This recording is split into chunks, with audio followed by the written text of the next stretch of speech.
David Ropeik opens his new book, Curing Cancer Phobia: How Risk, Fear, and Worry Mislead Us, by saying he's sorry. I hope that readers of the book will see how apologetic I am to any individual reading this from the context of their own tragic and painful experience. Cancer is awful. Cancer has touched so many of our lives personally, deeply, and here I am commenting on it as we're too afraid. Scoldy kind of sounding. But Ropeik has studied the numbers, and he says individual stories, tragic as they might be, don't tell the whole story. A risk perception analyst who has taught at Harvard, Ropeik says our fear of cancer comes at an enormous cost, physically, emotionally, and economically. Our fear of cancer is out of date. In some ways, it's an awful disease. It causes tragic suffering. But in some ways, our fear of it is old. We think it kills everybody, it doesn't. Right? We think that screening all the time is always the best thing to do, but sometimes it finds cancers that won't hurt us, but scare us into surgeries. Ropeik points out that 2/3 of all cancers can be treated as chronic diseases or cured.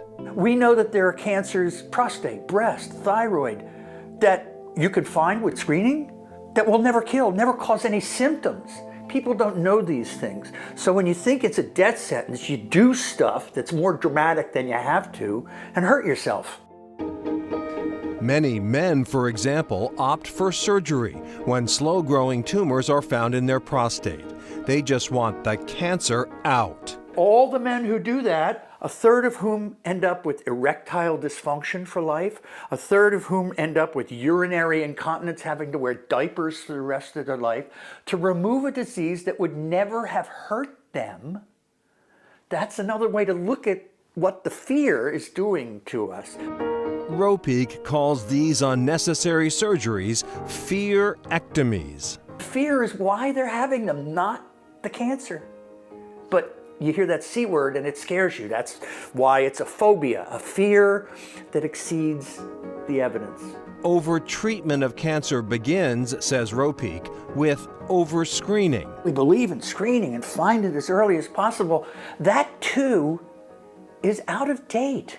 It's not automatically true. It turns out the benefit of the most common cancer screening we do is really tiny. Ropeik points to mammography. Not only do mammograms produce high rates of false positives, they are not very good at detecting swift-growing, deadly cancers. Mammography saves the lives of 2 women out of every 1,000 who screen over 10 years. The benefit of mammography is so low that expert panels in France and Switzerland have recommended getting rid of a public, everybody gets it, mammography. Likewise, the ubiquitous PSA tests for prostate cancer. Numerous studies have found they lead to more harm than good. It's a notoriously imprecise test. Nobody, no medical group recommends it. But doctors still recommend it for their patients knee-jerk because guess what? Their fears of cancer in their patients haven't caught up to the evidence either. In fact, Ropeik knows firsthand the sickening terror of a bad diagnosis. In 1992, when he was the environmental reporter here at Channel 5, Ropeik learned he had a deadly brain tumor. He later told his story to Chronicle. It felt like getting punched in the chest.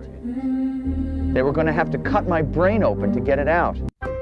Turns out the tumor, though deadly, was not cancerous.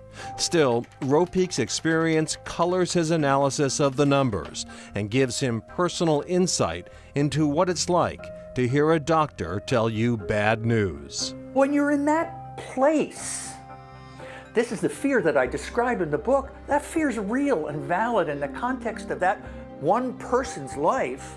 But if you know all this stuff beforehand, we'll probably be making healthier, not rational, that's a judgmental word, healthier decisions for ourselves.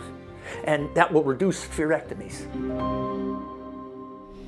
Good to see our former colleague David Ropeik. To be clear, though, Ropeik zeroes in on studies that question the merits of widespread cancer screening. He also examines the problem of under-screening for cancer. That is, many of those in higher risk groups who would benefit from regular screening do not get it. And that is a problem that must be addressed as well. Yeah, and as we noted, Ropeik is a risk perception analyst, not a medical doctor. It is important to consult with your own care providers about risk and benefits of cancer screening in your individual case. Coming up, rhythm and rhyme in Cambridge.